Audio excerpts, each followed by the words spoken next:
안녕하세요. OTV 뉴스입니다. 그동안 잘 지내셨나요? 호주 전역에서 코비드19 사례가 점점 증가하고 있습니다.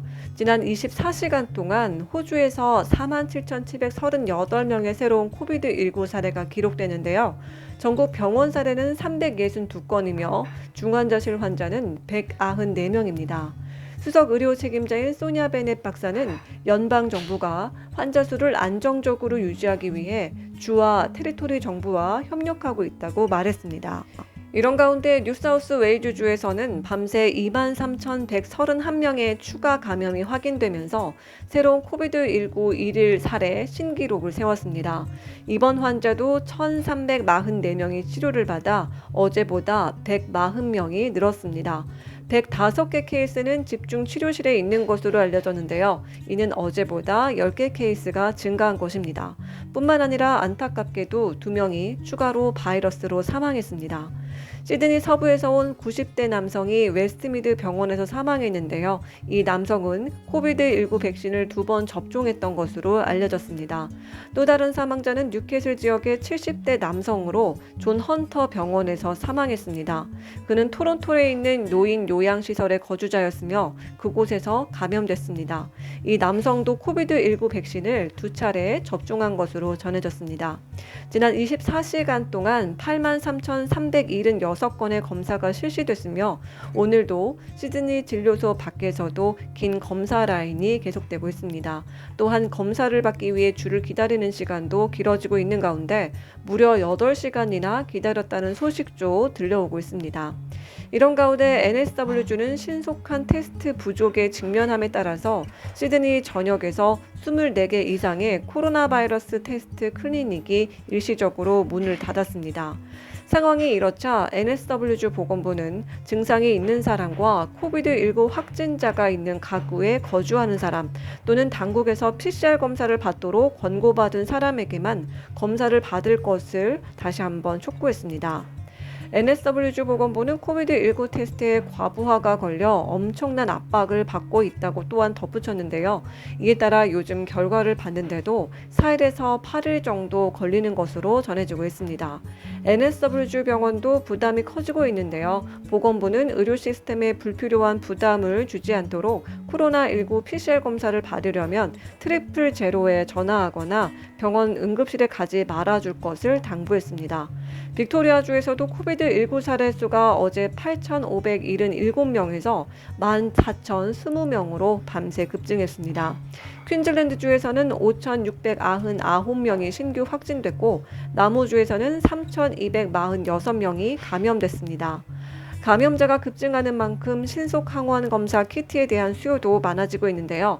이렇게 됨에 따라 각 약국과 슈퍼마다 모두 품절되는 현상이 벌어지는가 하면 가격을 높이 부르며 폭리를 취하는 약국들도 등장하고 있습니다. 이에 따라 호주 경쟁소비자위원회 ACCC는 코로나19 신속항원 검사를 판매하는 소매업체의 가격 폭등에 대한 조사에 착수했습니다. ACCC는 지금까지 신속항원 키트의 과도한 가격을 요구하는 것에 대해 소비자로부터 100건 이상의 불만을 접수했습니다. 한편 퀸즐랜드를 포함한 일부 주에서 주간 여행자를 위한 PCR 테스트 요구 사항이 신속 항원 검사로 변경된 뒤 호주에서 신속한 테스트에 대한 수요가 급증했습니다. 지난주 내각은 PCR 검사 자격에 대한 지침도 변경해 가정 검사를 시행하도록 했습니다. 스콧 모리슨 총리는 지난주에 밀접 접촉을 포함해 검사를 받아야 하는 사람들을 위해 코비드19 검사장에서 무료로 신속한 검사를 제공할 것이라고 약속했는데요. 그러나 총리는 테스트기를 판매하는 호주 기업에 피해를 주기 싫다며 모든 사람에게 테스트를 무료로 제공하라는 요구에 선을 그었고 노인 요양원과 일부 취약계층에는 무료로 공급하고 있다고 주장했습니다. 모리슨 총리는 지금 우리는 모든 것을 무료로 만들 수 없는 대유행의 단계에 있다며 누군가가 무엇을 무료로 만들고 싶다고 말하면 누군가는 항상 대가를 치르게 될 것이라고 말했습니다. 이 대해 연방 야당 대표인 앤소니 알바니지는 오늘 아침 스카이뉴스에 출연해 상황이 엉망이라고 말했습니다. 그는 호주인들은 빠른 항원 검사를 받으라는 말을 듣고 있지만 그렇게 많은 지역에서 이용할 수 없다고 설명했습니다. 또한 만약 운 좋게 그것을 찾아내더라도 가격은 저렴하지 않다고 덧붙였습니다. 하지만 연방정부는 아무런 조치도 취하지 않고 있다고 말했습니다. 케미스트 웨어하우스 이사는 어제 빠른 테스트를 보다 쉽게 접근할 수 있고 저렴하게 만들 것을 요구하는 사람들의 요구에 합류해 소매업체에 대한 압력을 완화하기 위한 옵션으로 GST 인하를 제안했습니다. People with Disability Australia는 오늘 오후 발표된 성명에서 정부가 더 넓은 지역사회, 특히 장애인과 해당 분야의 근로자를 위해 신속한 항원 검사를 무료로 제공해야 한다고 주장했습니다. 내각은 지난주에 학교 환경과 예외적인 상황은 물론 원격 원주민 커뮤니티와 같은 취약한 집단에 신속 항원 테스트를 제공하기 위한 조치를 취하기 위해 노력할 것이라고 약속했습니다. 한편 오늘부터 호주에서는 코로나19 백신 부스터샷 접종 간격이 종전 5개월에서 4개월로 단축됩니다. 18세 이상인 경우 부스터를 받을 자격이 있고 해당 연령 미만인 경우에는 아직 부스터가 필요하지 않습니다.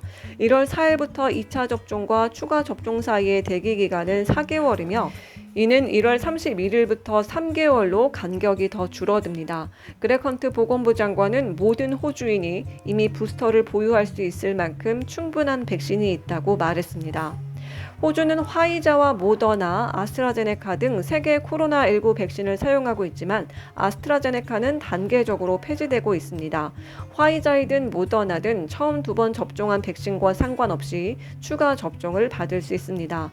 정부에서는 의학적인 이유로 다른 브랜드의 백신을 접종할 수 없거나 처음 2번 동안 아스트라제네카를 접종한 경우 아스트라제네카 백신을 접종받을 수 있다고 말했습니다.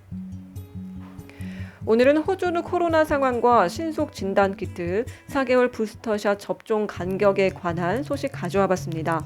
도움되시길 바라고요. 저희는 다음 영상에서 또 봬요. See ya!